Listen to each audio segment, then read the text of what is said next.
بسم الله الرحمن الرحيم.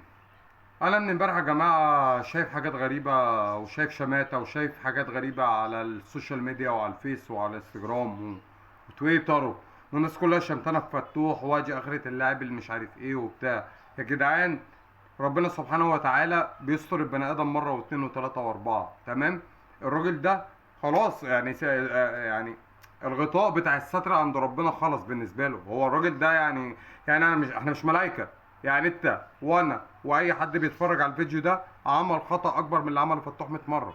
اسمع اللي انا بقول لك عليه، اوعى هتعيش دور الملاك البريء. اي حد في الدنيا دي غلط، واي حد في الدنيا دي تلوث، ما تقنعنيش انك نازل من بطن امك، معلش مع احترامي ليك، مولود على سجاده وما بتطلعش من الجامع. ماشي، كلنا عملنا الغلط، بس هنا في فرق بين واحد ربنا ستره وواحد ربنا رفع غطاء الستر عنه.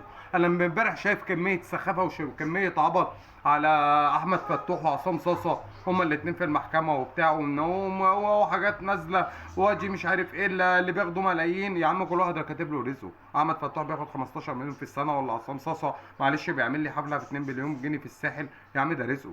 يا ابني انت جيت الدنيا دي ليك 24 ضلع، هتاخدهم مالكش دعوه باللي معاه بليون. ممكن واحد يكون معاه ملايين مش قادر يحط لقمه في بقه، ممكن واحد يكون معاه ملايين ومش قادر ياكل، ممكن واحد يكون معاه ملايين وما عندوش عيال، وممكن انت مش لاقي تاكل وقاعد في بيت صغير بس ربنا دايم عليك النعمه والستر ومعاك عيال وحياتك بسيطه ومرتاح والدنيا كويسه. يا ابني انت نازل هتاخد ال 24، هتاخد ال 24 ايراد، ما فيهمش ايراد ناقص. انت عشان تيجي تشمت في عصام صاصا واحمد فتوح وبتاع. يا ابني ممكن الناس دي بكره ربنا يكرمها وتطلع بتبقى على الاسفلت وربنا يبتليك انت. من يبتلي الناس ربنا يبتليه كما يعني ذكر الناس بالباطل. هو ده اللي عايز اقوله، مش عايز كنت اقول جوه لفظ مش كويس، بس هو كما ذكر الناس بالباطل.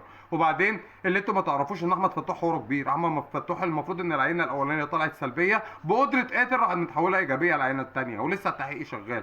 فانت يا ابني ما ترميش حق الناس بالباطل وانت مش متاكد من اللي انت بتقوله. انا خلصت كلامي، وبالليل هاكد لكم الكلام اللي انا بقوله لك، وهتطلع العينه سلبيه تاني. هتسالني ازاي؟ لا هقول لك. روح مين زار المعمل الجنائي من مجلس اداره الاهلي قبل ما تروح فتوح يروح يعمل العينه. انا خلصت كلامي، وبالليل حكيت لكم الكلام في فيديو تاني. خلصت كلامي، السلام عليكم.